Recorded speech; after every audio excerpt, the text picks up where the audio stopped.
All right, what's going on from the Polaris Lounge in New York? 49ers have just added two pieces from New York in name, technically New Jersey with the Jets. But Robert Saleh, defensive coordinator, Brant Boyer, special teams coordinator, both officially on board. And what an offseason it's been. Just some perspective right now. It's January 27th. So a year ago, at about this time, the 49ers were playing the Detroit Lions in the NFC Championship game.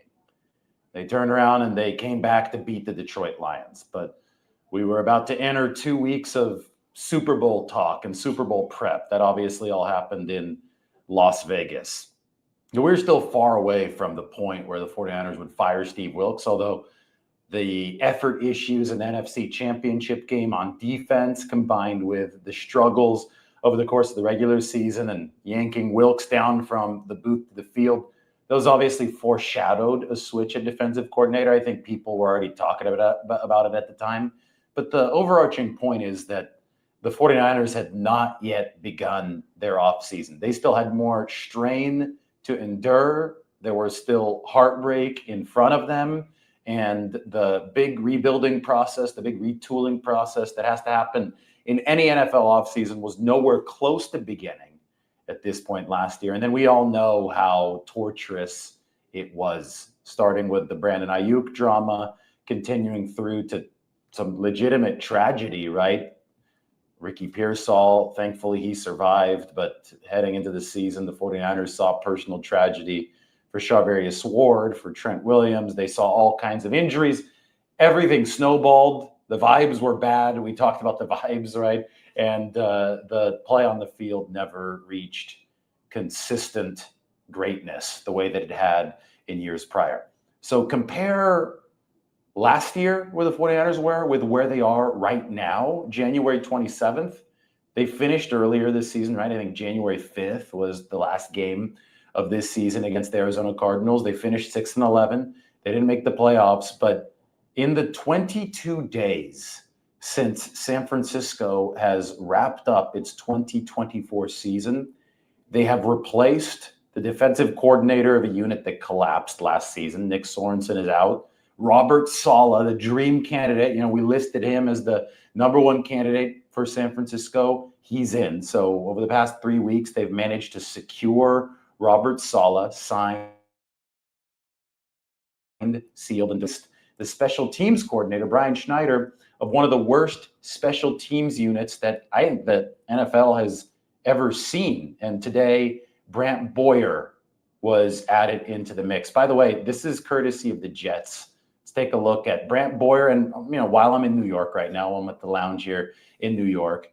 Robert Saleh, too. Both of these guys are on the Jets coaching staff. They're now both on the 49ers coaching staff. This is what happened at a Jets practice. This is courtesy of New York's social media.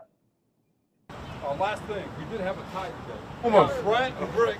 You got to catch a punt.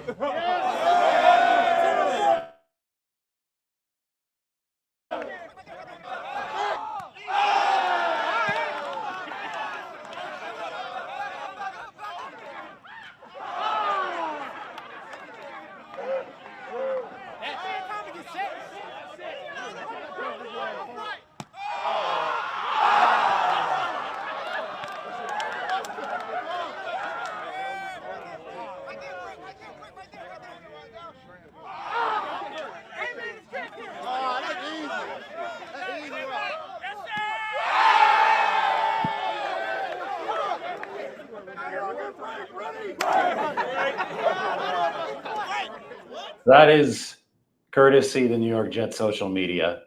Thanks to them for the excellent clip. By the way, that was Jeff Ulbrich. You probably recognize Saleh, and then I hope you recognize the 49ers' new special teams coordinator, Brant Boyer.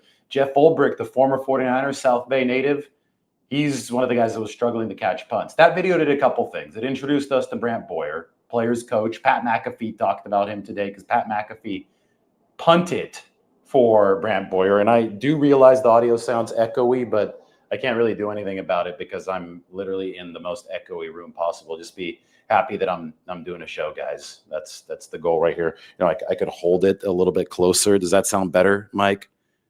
If there are complaints about echoes, maybe I could clip it up a little bit higher on my shirt, but we do what we can do with these shows. Anyway, Pat McAfee had this to say about Brant Boyer, because McAfee, obviously the media mogul now, he is a former punter, and he was a very good punter for the Indianapolis Colts, worked under Brant Boyer, and this was his quote: "Absolute beast, stud, great coach. Players love him because he was a player and he has that mentality. He's very good at his gig." Now, one thing about Brant Boyer, and I'm going to hold this closer. Mike said that it gets better if I clip it up here. How's that, Mike? Let me know. I mean, I can even hold this. You guys can tell me if this is good. Hell, I'm just going to hold the mic. If this is fine, I'm going to hold the mic so we can cut down on the echo. It's comically small, but these influencers do this nowadays. Good audio quality. Absolute cinema with this mic. But Pat McAfee called him a stud, and he mentioned he's a former player. Boyer was a linebacker. Good thing he's not going to be the 49ers punt returner, because we watched that video. Yeah, he did catch one of the punts, but it was one of the more shaky punt receptions that I've ever seen. They've got to get a good returner in there. Punt returner was one of those positions this year that I think the 49ers waffled on. They weren't sure who to toss back there. Jacob Cowing ultimately did take that job, and maybe he's ready for that year 2 jump. Jacob Cowing, good-looking young player. Maybe that's going to be his job for years to come. I know Ricky Pearsall was back there a little bit. Trent Taylor was the 49ers emergency option. So at least they won't have Brant Boyer back there fielding the punts, but he'll be coaching the 49ers in all departments of special teams. Kick returner, that's important too. So is kick coverage. But when we talk about Boyer's resume, take a look at this. These are expected points. And first, maybe we should look at the 49ers on this to see what a historically bad special teams unit looks like. The lowest number on this entire chart is in the bottom right, this minus 63.8. This is 63.8 expected points lost in a season on special teams. Guess who it belongs to? The San Francisco 49ers.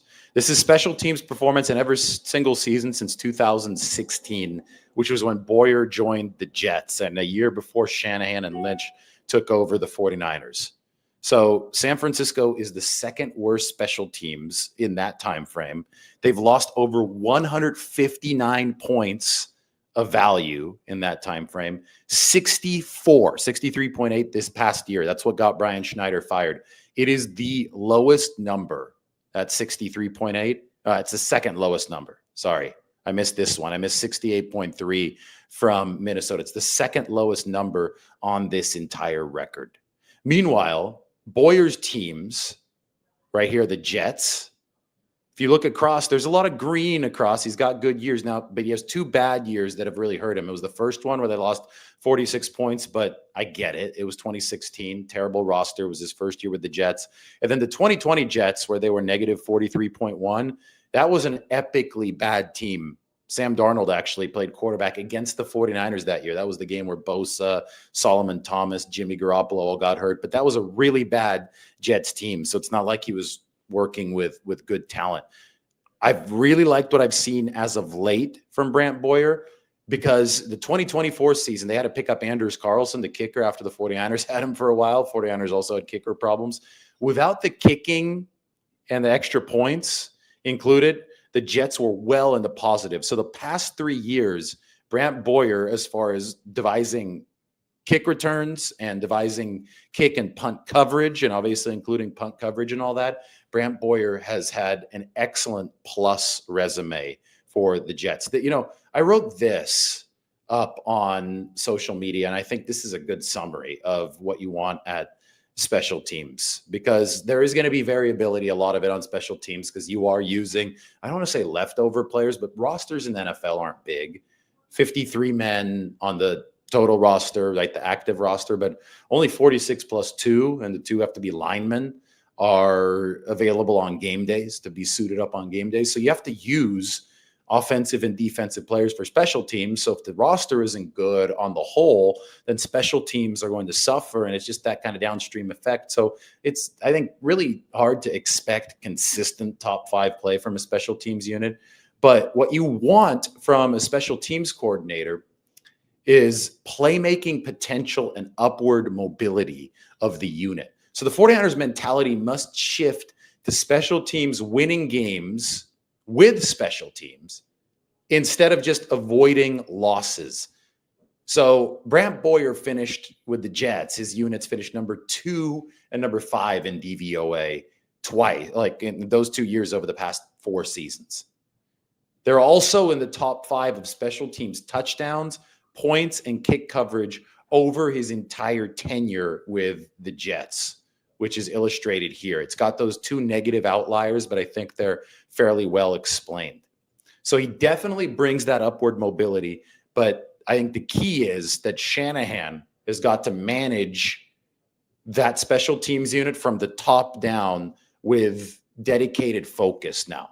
Like, of course, you let Boyer do his thing, but you've got to give him the support necessary. How about a fake punt? 49ers have yet to call a fake punt in all of Shanahan's tenure. How about something tricky on the kick or punt returns? How about some creativity there?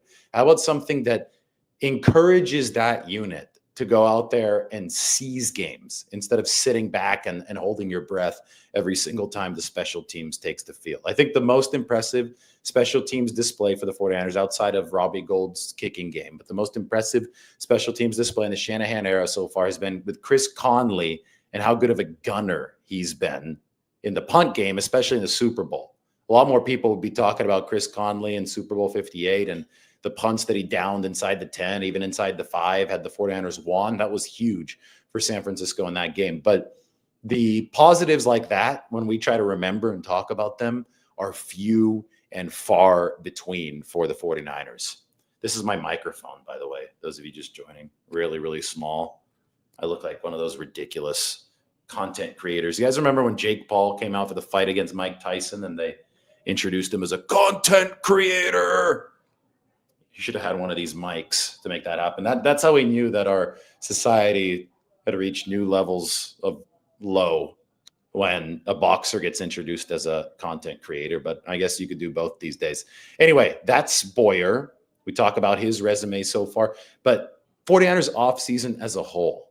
Think of the work that's been done over the past 22 days compared to last year where they didn't even have a chance to begin the special teams work at this point. San Francisco, it's not just special teams, it's roster-wide work. San Francisco now has Robert Saleh. San Francisco now has Brant Boyer. I think that in the simplest form, this was a very bad defense last year and an atrocious special teams unit. They have addressed both of those concerns with the moves they've made so far.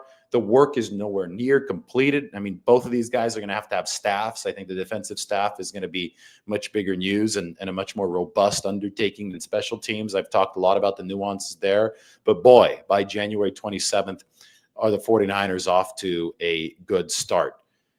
You know what else needs to happen this offseason for it to be considered successful? Brock Purdy is going to have to sign a new contract. And the playoffs that we just watched have truly, truly underscored why the 49ers are going to pay Brock Purdy. I mean, in the wild card round, we talked about Justin Herbert and we talked about the struggles of guys making over $50 million a year and how Brock Purdy's been a lot better than them when it actually matters in the postseason. And that extended through the divisional round. And, you know, you could even make an argument in the conference championship about that. But, you know, typically the further you get, the better the surviving QBs, because that is such an important position. Now the Super Bowl matchup is set, and people are starting to come out with Super Bowl efficiency numbers. Take a look at this. Quarterbacks since the 2002 merger delivering in Super Bowls. Purdy right here is, I think maybe because he's only a one-time Super Bowl performer, I don't know. Brady's listed there too, and he's kind of in a really faded out color. But Brock Purdy's 2023 Super Bowl performance is way over here. What you're going to have is EPA, which is efficiency per drop back in the Super Bowl or that quarterback played in that season.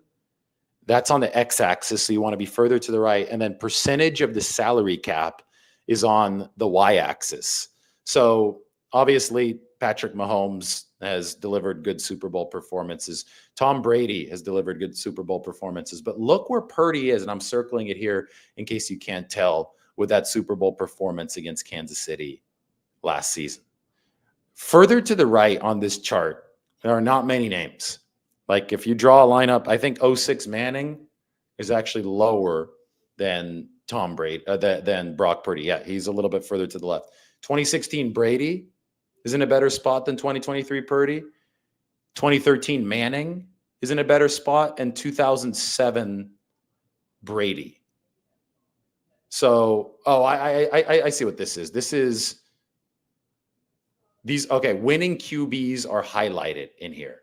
So, winning QBs are okay. I was reading this wrong, but it still holds the same point. When you look at quarterbacks who have actually won Super Bowls, and quarterbacks who have made it to Super Bowls as well. I mean, out of all those guys, Brock Purdy has delivered one of the best efficiency seasons that we've ever seen. So the totality of what he's done in the regular season, combined with what we have seen to compare in the postseason, and we've seen a lot of these other guys who are getting paid huge money because that's just how the market rate works at the position. The fact that Brock Purdy has outplayed them in the postseason, has delivered what he delivered in the Super Bowl, that is, I think, something worth noting. So I think that over the course of the past 22 days, maybe even a little bit less than that, more like the past, 16, 17 days since the wild card round started, it should have become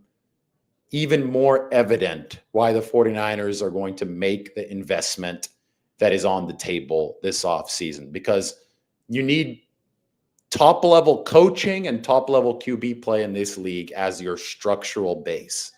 They've found the guy who can give them top-level QB play. All the data points in that direction. Obviously, Shanahan's been a good play caller over the years. I do think he needs to make some counter adjustments and improve this season. But Robert Saleh has proven to be a top-notch guy on the defensive side of the ball, and they definitely need to turn things around on special teams, and that's why Brant Boyer is in the building. So over the course of these 2+ weeks, we have really seen the 49ers pillars either arrive or crystallize, right? The pillar status of Brock Purdy, 49ers never questioned that, but the outside, I think, has been talking unnecessarily much about it. That's been crystallized over the past couple of weeks. That's why we're talking so much about QBs, and when we're talking about Herbert and Jaden Daniels, who's special. I think Purdy and Jaden Daniels might run the NFC for the foreseeable future. As long as Saquon Barkley is with Jalen Hurts, though, you're not going to be able to discount the Philadelphia Eagles. That's going to be really fascinating as well. But we've talked about the pillar of Purdy. We've talked about the newly installed pillar of Robert Saleh, and the 49ers are hoping that Brant Boyer is another pillar for their football team moving forward. And then, when we talk about Saleh and the defensive coordinator position, this is something that we really learned and saw crystallized again over the course of this postseason, especially yesterday.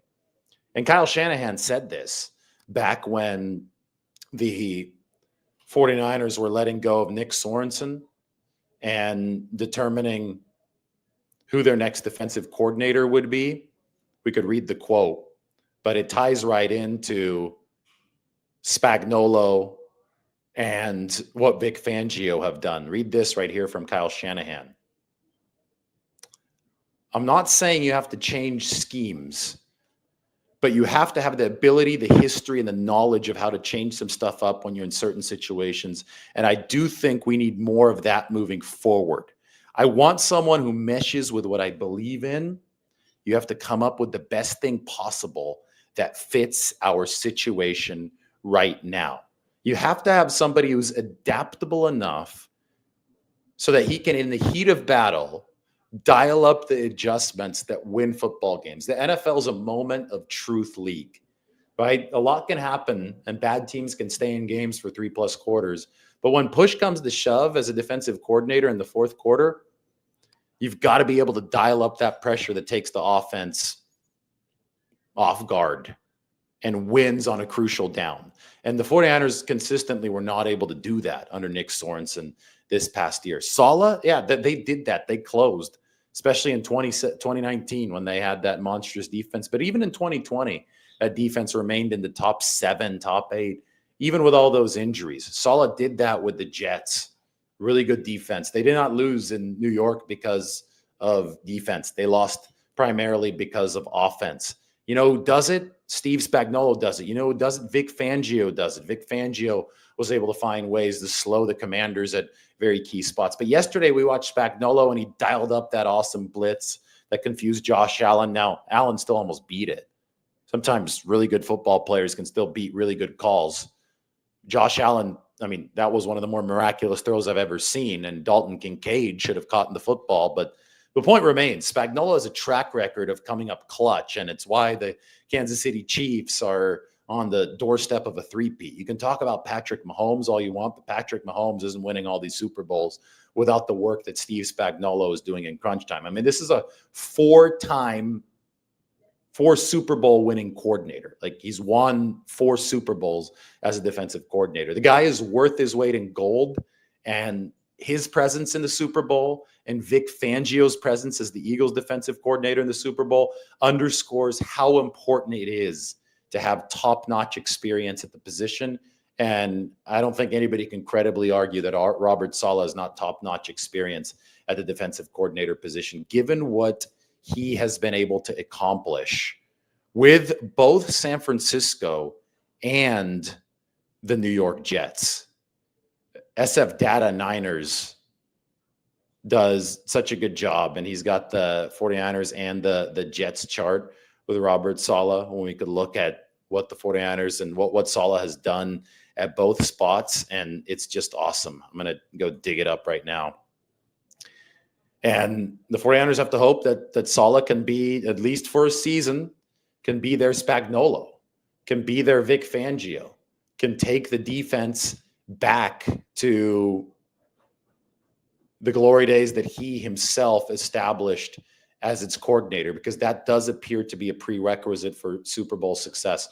So many people are talking about Mahomes, and they're talking about Jalen Hurts, and they're talking about Saquon Barkley, and everybody deserves credit. But it is a team sport, and again, everybody does deserve credit.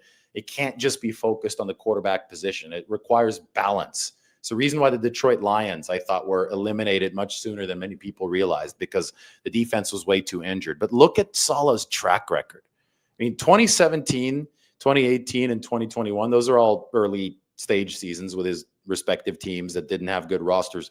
Once this guy has had at least a couple years, or in the case of the Jets, 1 year to get his guys, he's been a guy in the upper right quadrant, essentially, for the entirety of his play calling or his defense architecting tenure. So Saleh's really, really damn good. I think that we can all agree that Robert Saleh is really damn good. And the successes of Steve Spagnuolo and Vic Fangio really underscore how important it is to have a high-level defensive coordinator like Robert Saleh. And then the playoff failures and some of the successes as well of different quarterbacks illustrate how important it is to have a high-level QB like Brock Purdy, who performed so well for the 49ers last season before they lost that Super Bowl. But even in the Super Bowl, he went toe-to-toe with Patrick Mahomes, I think in even more impressive fashion than Josh Allen did yesterday, which is truly saying something. So the 49ers are in a very blessed position with their quarterback, with their defensive coordinator, and they hope their special teams coordinator. These are all positions that are pillar positions that must be filled. And if you're excited about the 49ers offseason, so far you probably should be. But there's a lot more that still needs to happen now. I mean, they have filled the top leadership posts, and they're feeling great about quarterback. They're probably feeling even better than they did about quarterback before. Lombardi herself is waiting. She's going to pick me up. There you are. She doesn't know I'm talking to her. There's glass on the other side. Should we pan toward Lombardi herself? Come and wave. Wave to the camera. Hold on.